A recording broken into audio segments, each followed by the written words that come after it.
record straight. You and me, we ain't nothing alike. Let's set the record straight. Those words you say, they hold no weight, they like. Let's set the record straight. You'll never break the man.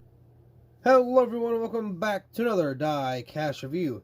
Today we have a Denny Hamlin race win from Richmond. I believe the last race win from Denny Hamlin that we got produced in the either in the Gold Series or both in the Authentics and the Gold Series was back in Daytona of 2020, right? I'm pretty sure. It's like for whatever reason we just could not get any Hamlin wins other than the Daytona 500. It almost seemed impossible, so it's been quite some time since we had a diecast for a Denny Hamlin win in a while, so, you know, there's something. It's a brand new 2022, not even 2021. We didn't get 2021, we did not get, or yeah, we did get 2020, we got the Daytona 500, but other than that, I mean, you know, that was pretty much it. I don't know, it just seems like the 500 is like the only thing we can really get for Hamlin for race wins, so I mean, I don't know what made this different. I don't know if they just happened to get it offered or if they kind of got away with something. I'm not really too sure. But nonetheless, I'm not a Hamlin fan, but it's cool to have a Hamlin race win. You know, it's been a while, again, since we got one. So, you know, a little bit of new content around here. So, you know, I'm not really going to complain too much about that. Speaking of race wins, we got a lot of race wins coming. We got this one here we're going to review, and then later on we got the Brad Keselowski the dual one win. Then we got the Bubba Wallace 2021 Talladega. Got the Kyle Larson Auto Club. The Chris Buescher dual number 2. I mean, we got a bunch coming out. Not to mention, I just ordered the William Byron. Almost a Denny Hamlin. That is not who I ordered. The William Byron Martinsville win in the Cup Series for 2022. For like not the last Martinsville race, obviously, but the one before that. So that's going to be a fun review, and not only that, I have to get Bowman's Las Vegas race win in the Elite for the 124 scale, because that was the only win for Bowman in 2022. So I would like to get an Elite, that way I can have an Elite Gen 7 diecast, kind of break it down a little bit, see what's really in there. But that's going to be a little pricey, so it might be a minute before I get that one. But nonetheless, we got Denny Hamlin right here for Richmond, got a brand new FedEx paint scheme for 2022. And I think he actually kept the same paint scheme for 2023, if I'm not mistaken. Good old copy-paste. That is the Joe Gibbs / FedEx way for paint schemes. So that's, you know, always fun to do. Nonetheless, let's go ahead and get into this diecast review. This is a metal chassis diecast. I got it on sale. Is the only reason why I have it in the metal chassis version. I mean, if they're offering you $8.50 for a $15 car, and you could get the standard one for $10, yeah, definitely going with the $8.50. And you get a metal base on the bottom, too. Honestly, I couldn't really pass that one up. If I do say so myself, I had to kind of hop on that. Because, again, I got a lot of them. Like the Chris Buescher, that one is a die-cast metal chassis. I got a couple other ones that we did reviews on. But anyway, let's go ahead and get this die-cast out of the box and take a closer look. Here's the die-cast out of the box, and I can already see that it has a pretty decent amount of racewear and confetti mix. Gotta love that. Already a plus for, you know, just that feature in general. Always love whenever the diecasts have a pretty good like mix of confetti or racewear or damage or whatever. I have not seen the other side, but from this side I can tell it's pretty raced up. You can see along the side we got some of the dirt buildup, and then on the quarter panel got some more racewear and stuff there too. Got confetti on the spoiler. This is already a pretty solid race win, so I'm pretty excited for this diecast review. So with that being said, let's go ahead and get into the diecast review, kind of review this thing a little more up close. On the hood here you do have FedEx Express, got a little bit of confetti, looks like a little bit of orange and red, maybe orange, red, and white, and black, possibly. Yeah, something like that. Red, black, and white, something like that, I don't know.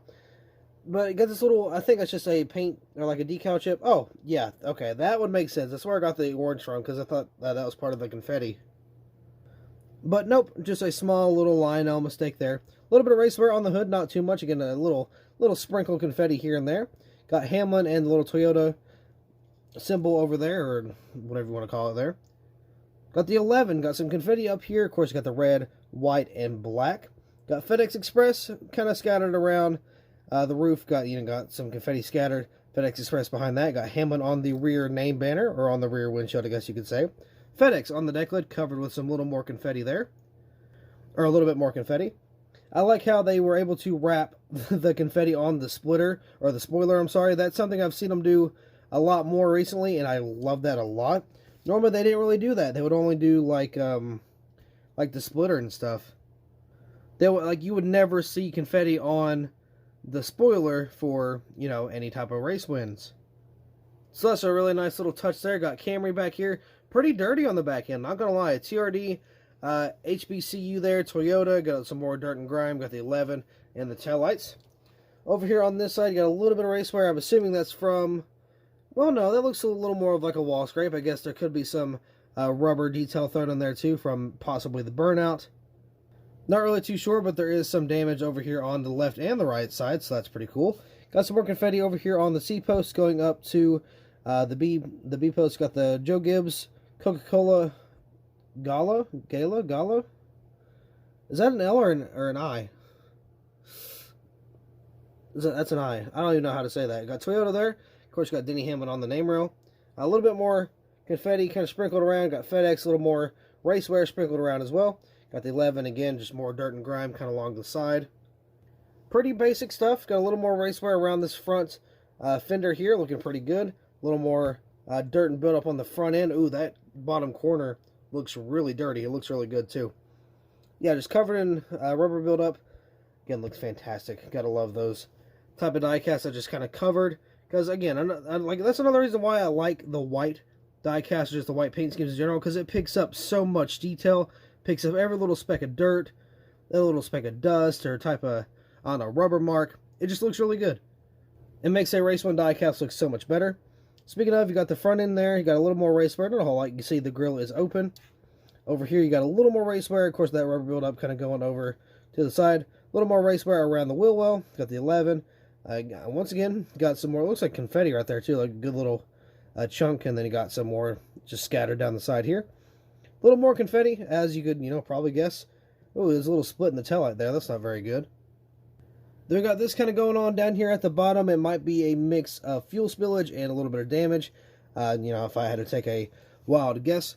But yeah, there's the paint scheme. I will flip it over and show you the underneath. That way you can tell it is a metal chassis, even though the box says it's a metal chassis. So, yeah, got the little metal piece down here. A lot, or not really a lot better. It's very similar to the ARCs or the plastic chassis. I wish they had the rubber tires that you could take off, but they do not anymore, and it is quite unfortunate, but it is what it is. Still a pretty awesome Race 1 die cast.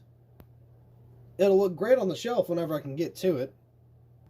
Now, I'm pretty sure Hamlin's got a couple more race wins throughout the 2022 season, so I don't know if we're going to get any more of those, or if this is like the final cut and copy what we're going to get for Hamlin's race wins. I don't know how many we're going to get in general. Again, pretty sure this might be the only one. I mean, if I remember, I don't think there was any more offered. I forgot this was even offered, so I'm sure there's a few that I might be forgetting. But nonetheless, again, really awesome to have a Hamlin race win sitting here on our little review table. I don't know if we're getting any more. If anybody knows, let me know down in the comments below. That way I can kind of be a little more educated on what will be coming out here.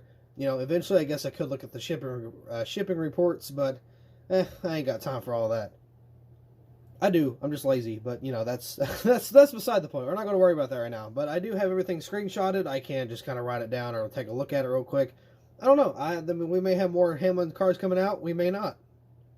But nonetheless, with that being said, I do believe that'll be all for this diecast review. So thank you all so much for watching. I really hope you all enjoyed. I'm doing my best to try to get everything caught back up, along with doing the whole bottom Bag Diecast stuff, trying to get customs made, all kinds of stuff. I'm trying to keep up, trying to flush out my inventory. I'm trying to do a lot, trying to get the room ready for just like a room tour. I'm trying, I promise. I've had a few things kind of been getting in the way recently, but I've been kind of working around those and trying to get these diecasts out as much as possible.